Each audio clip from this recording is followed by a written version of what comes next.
This video is brought to you by Holocasa. Our tool transforms independent local real estate agents to global real estate agents. Create your own profile for free and get contacted by international investors.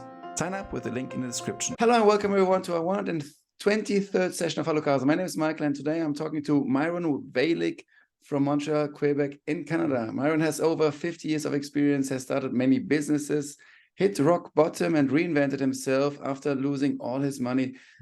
Myron, it's a high pleasure for me to have you on the show. Why don't you introduce yourself to our audience?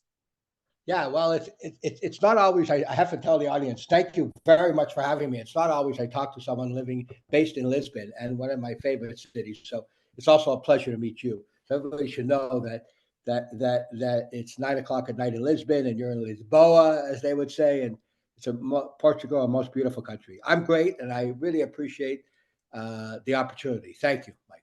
I probably could work for the tourism department in Montreal and it would be not difficult. I do it for free. I mean, I know I'm not objective because I was born and bred here. I lived there all my life, travel, but I do love the city dearly. I travel all over the world, many cities. It is still home and my favorite city in the world, but obviously I'm a little bit prejudiced. It's a phenomenal city. I know it's a challenge, to put it nicely, in the winter here, of course, like November to March. But like Mark Twain said, you can't talk about what you can't control. You don't waste your time in life. So you get used to it, or you move, or you go away, or move away, or do what you want to do. You know what I mean? For a while, where it's warm. But Montreal, I think, I don't know, for 4 or 5 million people, it's a phenomenal cosmopolitan metropolis made up of so many different little areas. It's a gastronomical feast. It has a United Nations of foods.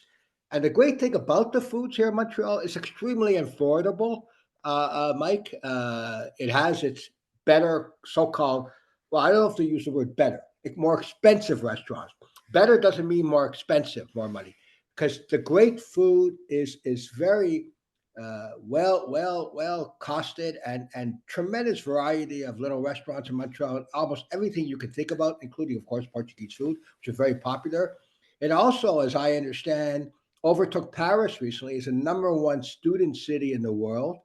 There are 4 or 5 universities here. Literally, it's incredible. Come September till March, well, till April, May, June, the academic year in universities and colleges, the city is just bursting, brimming with activity and students from many from all over the world. There's many international, many local, but many internationals from India, Europe, Asia, all over the world come here. I don't know if they always stay, but they certainly come here for an opportunity to experience Montreal, to experience the education. And it's extremely student-friendly city. I think it's compared to many cities in North America and probably the world, but at least North America, which is the only one I have a real handle of comparing to, as not as familiar with cities of Paris, London, obviously. Been there. It's very affordable, generally speaking, even though it's gone up tremendously in price in the last couple of years. But compared to a lot of cities, it's very affordable. It has so many cool spots. It's an extremely progressive, tolerant city. I also think it's one of the few cities where recently now the city council, anybody over 65 can ride the subways and the buses for free, day and night, 24/7, which I think is very cool. Mm-hmm. I understand we're not the only ones, but we're probably one of the very few. It's not a temporary thing. It's forever, hopefully.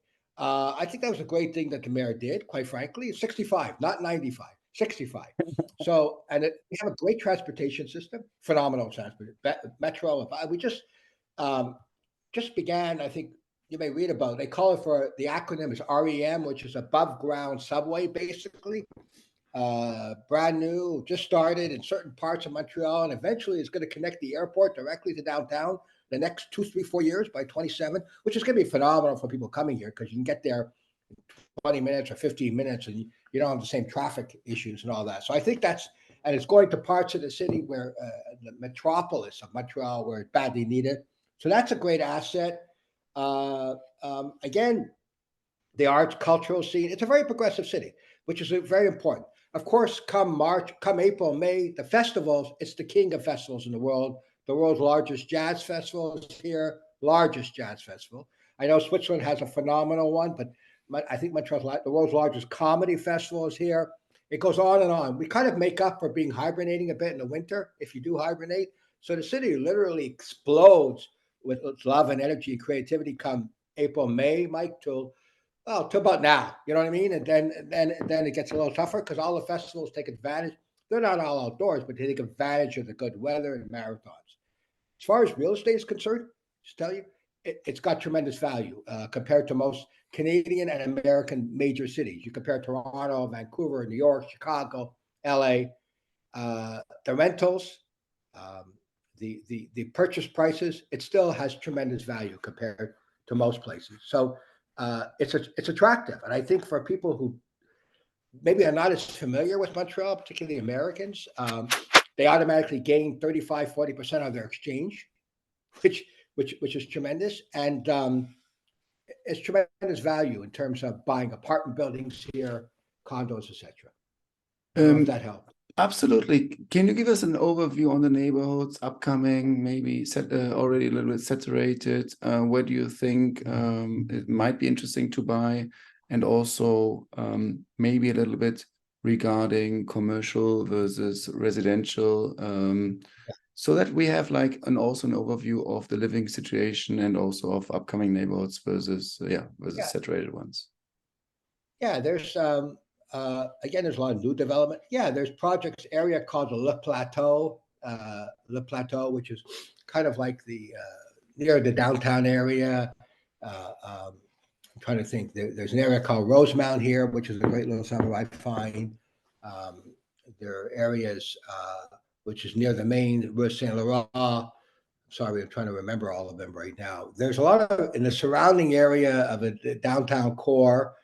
There's some tremendous cool development areas. For example, that the prices of apartment rentals and condominiums have shot through the roof. They're become very attractive, and of course, like every major, at least North American metropolitan city, we have our growing suburbs. You know, there's a city called Laval, which is just adjacent, which is the second, I think, or third largest already city in all of the province of Quebec, which is a major bursting metropolis on its own. So there's many different suburbs with many different price points in Montreal. You know, where to live and depending on your financial situation, depending on your personal situation. Are you married? Do you have kids? You know, like everywhere else, you have to be concerned about schools, about where your kids play, where they go. So you want parks. It depends what you want. Are you single? Are you a student from out of town? Then you can live a certain. So it depends where. And the other thing, which is a big plus, generally speaking, it's a relatively very safe city. Alone, people traveling alone, generally speaking, thank God, which is, of course, a paramount importance security today, especially for a city this size. I mean, generally, we have our challenges, but generally, it has its share of homelessness, like in most cities, but it's trying to deal with it. Sometimes it does better some days than others. I don't think it's as severe as other places, but it's a challenge. It's a problem. There's no question. So we have all our challenges like that. Yeah. Absolutely. Thank you so much. Give us an overview right now on your business and what you're focusing on, and also like your service offerings. Yeah, my pleasure. It's one of the reasons why I hope I'm here. Here also, yeah, I have no qualms of saying in no mince words. I'm 70 going on 50. And I'm called a jackhammer. As you all know, in the construction industry, in real estate, the jackhammer is a real machine that people bring in to blast away a hole where everything else fails. But it's a great metaphor of life because the whole point of a jackhammer, it's extremely powerful, consistent, and it keeps going until it does the job. It doesn't stop. So as you can see the metaphor, it's pretty easy for anything. So I think most people know the name, and it's a very peculiar name. Unless you know what it does, you say, what the hell is a jackhammer? Okay, it doesn't really say what it does. Obviously, it's one of these things that don't say what it does unless you know what it does. But that's okay. Most people do. So I've been for 16 years, I was down and out, lost a business 20 something years ago, Mike, which was really rough, and definitely hit rock bottom. Anymore, I wouldn't be talking to you. And it took me 16 years, but yeah, believe it or not, 16 years, but I reinvented myself at 67. Yeah, I repeat, 67. I wish it was 37 and 47. I'd have a lot more runway left, but I don't, to do what I want, where to go. But I did, and by accident, I stayed young. By stay young, I don't mean I went to the gym every day, even though that's good, or I changed my diet, even though that's good. I went to a lot of networking events. So I dragged myself out of bed. I was working at jobs while I was struggling. And the only thing the best thing I did for myself, and everybody at these networking events, as you know, are in their 20s and 30s, mainly talking about their next technology business or startup that they're gonna jump on. And everybody in their 20s and 30s is talking about the future, their dreams. There is no past yet, fortunately. There is some disappointment, but there's only a future. And that's all they care about. And they're, of course, unbridled enthusiasm because life hasn't hit them down yet too much. Okay. So they still believe everything's possible. Okay. Whether it is or not. And they're going full force. So they're like, they're like on the Olympics, marathon. They don't know how to stop. So enthusiasm is their gas. So that becomes infectious. And I learned, I got inspired, educated, I mainly listened. But it was always to do with, God bless, with technology, some form of it, because that's what they're growing up on, and that's what is prominence to most people. They never really talked about real estate. It just wasn't on the radar of it. Until one day I walk into, and it's almost like a movie. I walk into a networking event at night, and there's a young man at 35 years old in the real estate business. Now, he had no more reason to be there than you would go to a meeting, Mike. I know you're mainly focused on real estate and related issues, but if there was an orthopedic surgeon convention, I don't think you would go because it's not really in your wheelhouse. But let's say you went for some reason. You're not really sure why you went, but you were curious, you went. And somebody met you, and out of that meeting, something wonderful happened. Well, there's really no rhyme and reason. It makes you think, how did that happen? Who sent you there or the other person there? So I don't want to get too dramatic about it, but he was there just starting a real estate business in his mid-30s with a partner buying off market, meaning that it's not listed, small 6-unit apartment buildings. There are many what they call multiplexes in Montreal. Fortunately, there are many, many in Montreal. There are in most cities. Almost every city has their degree. Montreal has many of them at different sizes, from 6 to hundreds of units, apartment units. And we struck up a friendship. And again, he was there because he was curious. That's all. He wasn't in technology, which he should have been. So we struck up a friendship, and he needed the help in financing to continue his growth of his business like anyone would. I found him financing quite a bit. That helped. I was remunerated. And then one day I went with him to look at a property that he just found. Asked them if I could help find off-market properties. Show me what you did, show me how. And it just turned out that he was growing so fast, Mike. He didn't have the time or the energy to keep looking for these off-market properties because he was finding them. He was busy trying to manage his building. At this point, he was 60, 70, 80 units. And as you grow, you either delegate or you have a problem. So he said, sure. And I found him 3 off-market properties. And then I realized I was very good at it, and I expanded 3.5 years later to do over $40 million in property acquisitions for my consulting work, where I find over 80 investors now, off-market properties ranging from multiplex apartment buildings, 6 to 30, 40, 50 units, to industrial. These are the things we're focused on now. Industrial land, where they're building warehouses, which is big because all the online business they need, the Amazons of the world, etc., and what's called strip centers, which are little shopping centers. And that's how it grew from there. It started from there, and that's what I still do today. What do you think is your gift that you are calling yourself, or that you're such a jackhammer? Do you think there's something in your DNA? Do you think there's something that you say, okay, this is your mindset? Has something happened to you early in your life that you say this was somehow like the aha effect or the aha moment, so that you know, like, keep going.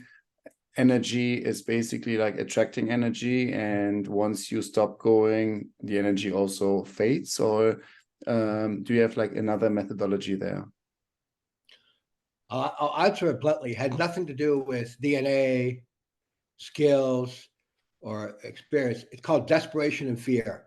I had nothing to lose. When you have nothing to lose and everything to gain, and you certainly don't want to go out and surrender at 65 years old with zero, and you can't put gas in your car, or you can't pay the rent, you either find a way, as my father say, or you make a way, or you surrender and you die. It's over. To be perfectly blunt, if that's not a good enough thing to put a firecracker under your behind, then nothing is enough good enough. So bottom line was I had to find a way, or I was out of the arena forever. So it turned out, I don't know how, because forever I was struggling to find where was my place, where can I find my strength. And believe me, after 16 years of being down and out, you get many times you think you're not going to ever find it. I mean, come on, other people. I mean, you hear other stories, you think it's BS, and you don't want to listen to it anytime because it happened to them, but it didn't happen to you, and you're doing what you think you can do, but nothing's happening, nothing's changing. 16 years is a long time. I mean, it's like being in jail, a depression jail. It's a long time. But somehow, by keep going, the truth is, I'm proof, living proof, that if I can do it, anybody can do it. It can happen if you can stick around and not give up.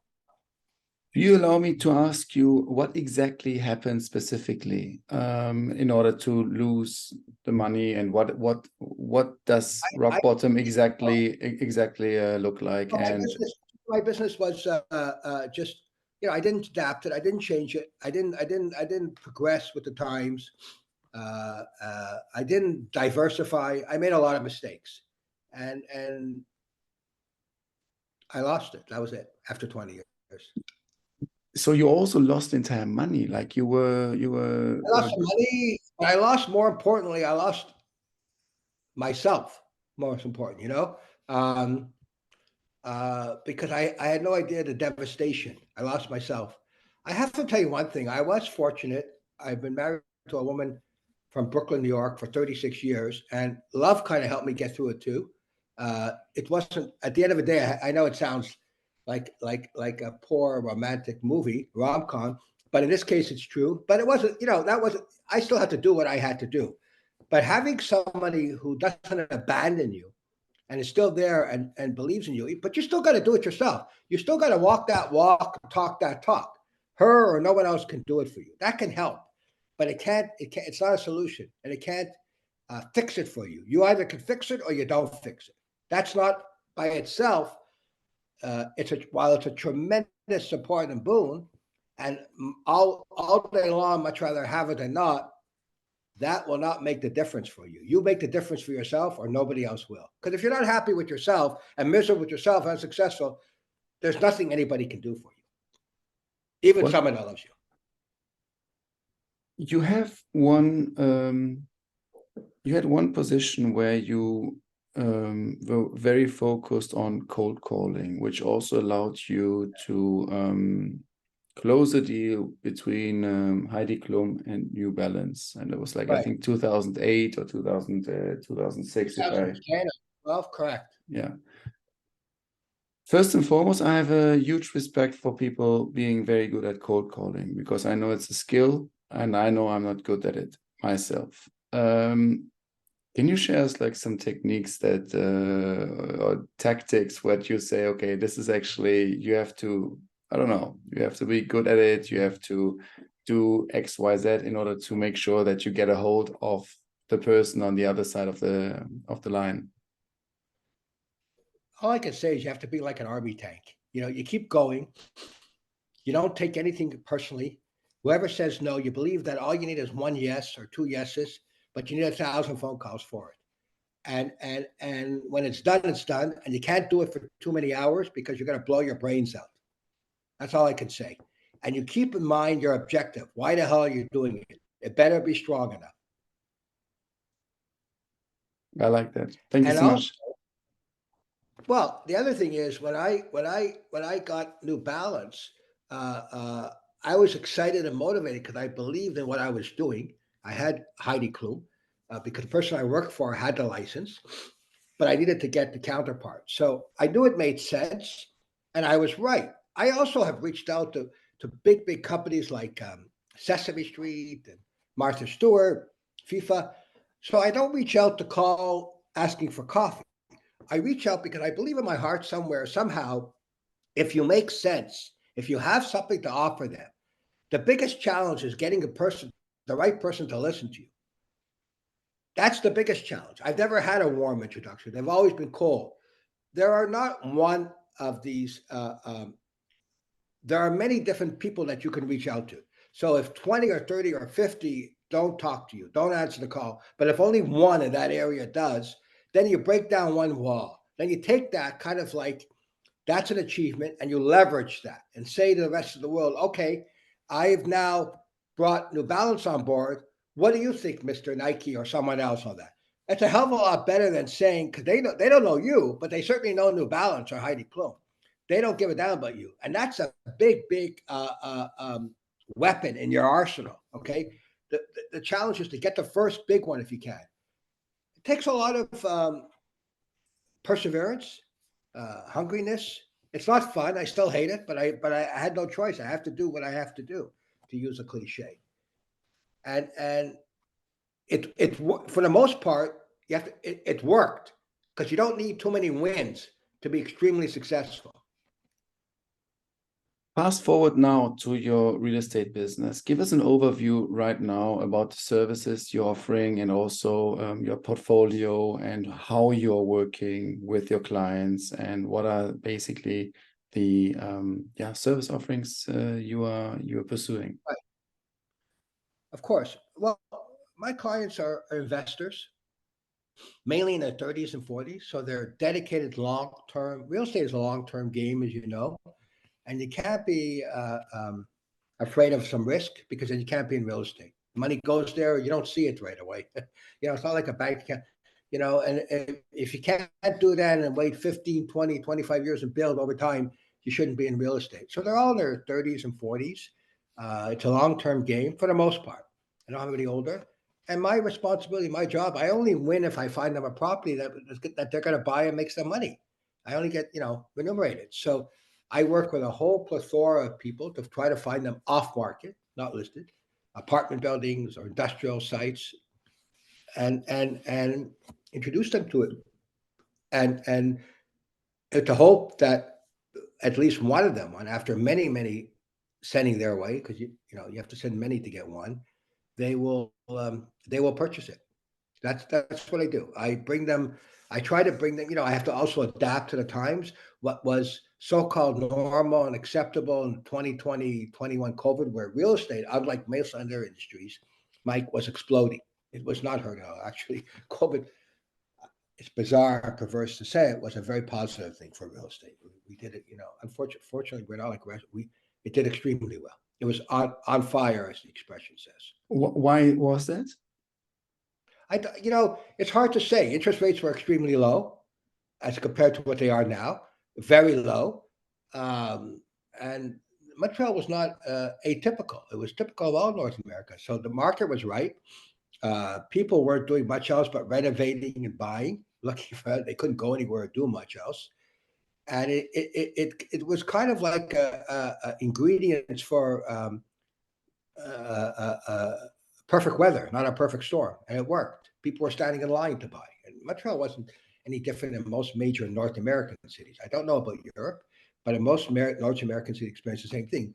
It started to radically change when interest rates have obviously put a serious damper on everybody, have made it very challenging. Financing is very challenging, but it's not a Montreal. It's a global problem. Well, at least North America challenge. Financing is a big challenge. Insurance rates are a big. All this is a big challenge today. So, which means also it's a bigger. But I've always believed there's always a way and never a way to make money. So it just means you got to work harder, smarter, in trying to find the opportunity. There's always opportunity. It's just more challenging to find the opportunity. How do you make sure that you're sourcing the properties? Because I assume that's the biggest challenge, correct? Uh, it's a combination, vetting investors. It's a multi-approach game. You speak to agents, you speak to professionals. It's an ongoing, continuous, day in and day out battle. You don't know Regard for sure. You just keep going.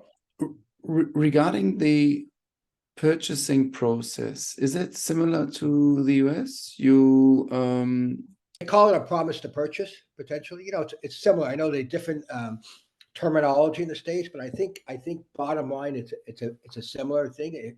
If someone's interested in a property, the preliminary thing, he makes a promise to purchase, which that's all it means. But he says, okay, for X amount, and there could be a counter, a back and forth. If it's accepted, there's a visit, or before there's a visit sometimes, or after there's an inspection. There's a whole due diligence. There's clauses for the financing. There's clauses for all different time frames that have to be respected. They're very serious. If you're given 3 weeks, you're given 3 weeks, not 3 months, unless you ask for an extension. And any time really, if the often if the sellers, buyers have a surprise in the building, because you don't know until you really kind of take things apart, which is part of what it is. You don't really know what's going on completely. You can visit it, you do the inspection, you do your due diligence. If you notice anything, you can renegotiate. You could try, or you can say it's not for me. Either side. If they don't respect the financial conditions, the time frame or whatever they're supposed to do. So I think it's similar approach, whether you're in New York, Chicago, Miami, or Montreal or Toronto. Just maybe they call it different words. Makes total sense. Regarding international investors, also during COVID and right now, how's the situation there regarding people from buying outside of Canada? Is it even still possible? Because I heard something about Vancouver, at least, that they put a Yeah, cap on it. yeah, I heard that too. It's not, what happened in Vancouver was people from Asia were buying up. I understood. It's not as prevalent from what I understand in Montreal. I Okay. think in Toronto also prevalent to some extent. Vancouver was quite prevalent, and the federal government put a law in that you have to live here for a certain period of time. So obviously that put a bit of a challenge into people buying. It's not as much of an issue in Montreal, I don't think. I think that it depends on the classification what you're buying too.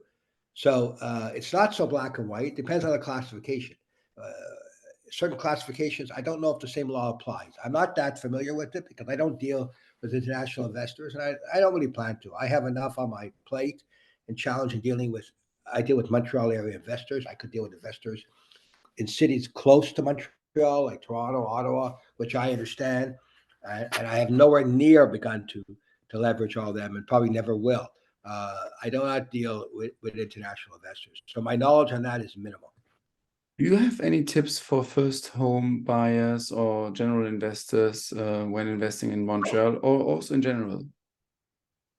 Well, I think they should definitely, it depends why are they investing? You know what I mean? If they're out of town, that's important to know. Are they investing for just investment purposes? I don't think you can go wrong. I think because compared to the rest of the world, what you're saying, uh, Montreal's great value. Real estate is a basic bottom line increases they say around 3% every year. Okay, Mike. But you buy something now, there's no question it's going to be worth X amount, generally speaking, more in 5 years or 10 years. Do they have the infrastructure if they're buying as an investment to manage it? To be careful about that, or who can they? Do they have the and they got to buy to fix it up, to renovate? Do they have a team? Do they have the tools? You know what I mean? To do all that. If they're buying home, it's the same thing. And then you really got to throw yourself in, or maybe work with someone here. Would probably be better, and a partner where you supply certain parts of the part and they supply, let's say, the dollars or whatever the case may be. That may make more sense, because wherever you go, real estate is a high price game. You have to have some knowledge. You can't you're not buying hot dogs here and hamburgers. You know what I mean? You're not going to the grocery store. So you're buying property, whether not much property is less than a couple of $100,000, and real estate goes up to millions and millions very easily. So you got to approach with caution. I think Montreal in principle is a very attractive area.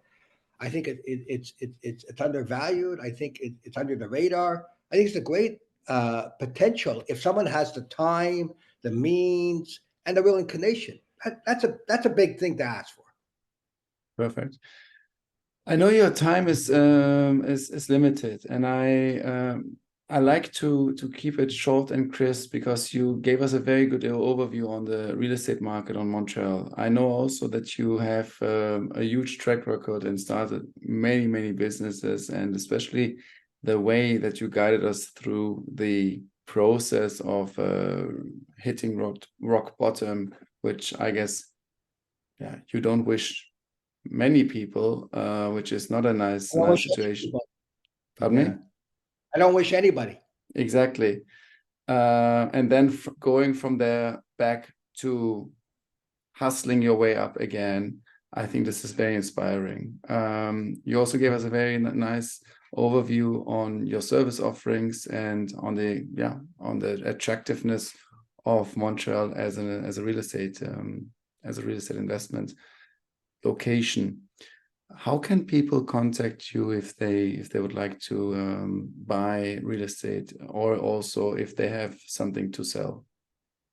Well, may I just say one thing before that, if you don't mind? Absolutely, I have yeah. something important to me and relevant for me, and people knowing if I'm 70 going on 50, it fits. That's part of the reason why I'm here talking to you. I have this, what I have, my call to action for all your listeners, okay? What I think they need to do, whether they're in real estate or whatever the hell they're in, okay? Whether they want to write a book, whether they want to write a song, create a movie, be a doctor, be an artist, be in the real estate business, technology, it doesn't matter what you do. This is the bottom line. That I say age is, but it's just a number, okay? And I'm reading because I haven't memorized it, and I hate memorizing it, but this is basically it. Okay, so this is the one to use. The call to action, basically, or what I'd like everybody to do is that age is but a number. Remember, I'm 70 going on 50, everybody. So whatever your age or circumstances, it's never too early or too late to pursue your dream and whatever you're called to do. So follow this podcast. I want you to make a list of 3 things that you want to accomplish. The first is something you want to do right now. The second is something you want to do this year. And the third is something you want to do in the next 3 years. Take a leap and start with your right now goal right now. For the second and third goals, start your planning with specific steps to achieve them right now. The only thing holding you back is you. Remember, I was 67 when I decided to get into the real estate business, or fortunate to get into it. So you're never too late or too old to pursue your goals and your dreams. But most important, I cannot repeat this enough. You have to start now. Every day, every hour, every year, because at some point, trust me, at some point, day is going to come when it's going to be too late. And not necessarily when you're 80 or 70. That's the myth. So if you're 20 years old listening to this, 25 and 30, don't fool yourself to think you have to be 80 when it's too late. You don't. As they say, stuff happens. They use another word, but I'll be out of respect to the podcaster, polite and respectful. Stuff happens in life, as we know, as all of us know.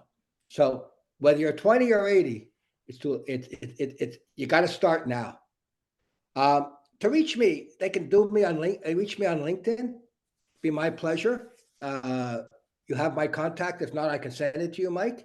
I'm on Instagram and Facebook, but I think LinkedIn is probably the best. Most of the world's on LinkedIn, I would think. And if not, Instagram, and they could what's it called? DM me there, direct message me. Is that yes, exactly? Yeah, absolutely. Absolutely. My email, everything is there. I'm pretty open book. Perfect. I will put all these things into the show notes. I really appreciate your statement, and it made me think also about your long marriage, because in the end, what we want, I believe, is someone you can rely on, someone who is there when you're not successful, but when you're sick. And I listened to one interesting podcast lately, and one lady was saying, real wealth is the community you have surrounded, which you can call when you are at rock bottom. And I think that's a very nice statement. I think that, finding someone to love and love you is kind of like finding a coach that's the right one for you. You got to get lucky. Really, I'm convinced even after 36 years that with love, you got to get lucky. There's no question. Because, I see you meet so many people, men, woman, man, whatever in life. And you got to get lucky because my father said it's not the love, it's living together. That's the challenge. And at the end of the way, it's got to be it's living together. The love or the honeymoon is probably the easiest part. It's really the easiest part. But talk to me if you're together 10 years, 15, 20, 30, then we can talk. If you're together a few weeks, a few months, it doesn't, it's nice. It's a start, but it doesn't mean anything more than that. It's a start. You got to start somewhere. I agree. It's like a business. It's the same thing. If you got to start, I agree. It's great that you started. I love it. But if you're still a business and alive and making money and profit after 10 years, hey, man, then you've really, I got to listen to you because you're obviously doing something right, right? So love is a bit like that, in a way that, it's crazy and insane. And it's, you got to be lucky. There's no question. Lucky is not being going to Las Vegas. You got to be lucky in love. Okay. It's not an easy thing to find. Very well said. I like that. You have on your LinkedIn a post about 40 ways to stay young. Yes, I'm glad you asked me. I appreciate that. I'm just starting. I put the first 4 ways only last week, if you notice on my LinkedIn, and I got calls and emails from people mad at me. You know why they were mad at me? You're gonna laugh. Because the other 36 are missing. Exactly. I was looking for them. Yeah, and they're frustrated as hell. They say, fuck, Myron, you can't say 40. I love the introduction. I love why you did it. I love the 4. You can't just put 4 and then say every week. I'm not waiting 10 weeks to hear the rest. I'm going to, delete you. It's the funniest thing, but it's true. So I said, you're right. I'm talking to the lady who helps me with my social media tonight. And she's great because she's a genius on Alexa. She's phenomenal. But I'm going to tell her we got to do more. I don't want to do the whole thing because I said you can't drag it. This is not America Got Talent. You're not that popular yet, so behave yourself, which is true. I'm not. So calm down, Myron. America's Got Talent could do whatever the hell they want to do. But you can't. And they're right. But I loved it. I loved the reason why. It made sense. And I'll repeat that. But where are your other 36 reasons? I want to hear them. The first 4 are cool. But where are the other 36? Okay, at least give me a little bit more to chew on. So I think, you know what? It's a good point. I'm glad you brought it up. We do it every Thursday. So look out. That's where I post. I try to every Thursday. And we're going to do another. I told her maybe 6 more to bring it to 10. And then we'll do maybe 10 at a time or 6 at a time because I realize it's too far. It's not fair. And hopefully people like it. I think they will. Especially the last one. You got to stay for the last one. You're going to love that one. Perfect. But I want to ask about the ones you already put because because you put love someone, get lost in love as the first. Yeah. Can you elaborate on that one a little bit? Yeah, I just believe it's not just love with like a man or a woman, necessarily romantic. It could be a friend, it could be your dog, it could be your son, it could be your daughter. Love takes many ways and many manifestations, right? But thank God for love. There's no better thing in the world than love. So I don't mean necessarily just the romantic love. I mean, if it's love, there's a lot of things you can love. So, maybe you love a place, but you really do love it. You love a city that get lost. What I mean is I think love gives you a chance, if you allow it, to take you on a fairy tale. It's probably the best thing in life, really, to take you over the rainbow. If you allow it, it's like a magic carpet ride. It makes you bigger and more than what you are. Okay. And again, it doesn't necessarily mean when I say get lost, because it also, to me, it's not great. It ain't going to take you there unless there's a famous song by Frank Sinatra called All the Way. So it's no good unless you love her all the way. And that's also, I think, important. But again, it's not necessarily a romantic love. It could be a town, a city. What do you really love? That it makes you feel happy. It makes you feel good. It doesn't always going to make you, but it makes you feel good. Only you know that. Okay. And it could take many different forms and shapes. Okay. But you got to have some things to love. Hopefully, a person will be part of that. But it's not the only thing. There's certain sport events that when I go to them, I love going to them because I just feel great, happy, and there. So you have your own. You do surfing, you told me, right? You go surfing. You must love surfing. Otherwise, you're not going to go every day. It obviously makes you feel good, feel great, and feel happy. Otherwise, you don't have to do it. There's no law that says you have to do it. You're doing it. So that's an example. Also, the great thing about love is that you're doing it because you have a chance to really utilize the soul and the emotions, which I think is the best part of us. The French philosopher Blaise Pascal had a famous expression. And he said that the heart has its reasons that reason will never understand. I leave you with that. Thank you so much, Myron. I really appreciate the conversation. I would love to have you on the show soon again. We can then talk about the remaining 36 other reasons. And then you can also give us an overview, an market update on Montreal. Yes. We will be able to talk about all your other business ventures, which you have started throughout your career. Once again, sending the best regards to Montreal, and we talk soon. We talk soon. Thank you. Best regards to Lisboa. Stay well and healthy, my friend. Thank you so much. Happy surfing. Bye-bye. Thanks. This video is brought to you by Holocasa. Our tool transforms independent local real estate agents to global real estate agents. Create your own profile for free and get contacted by international investors. Sign up with the link in the description.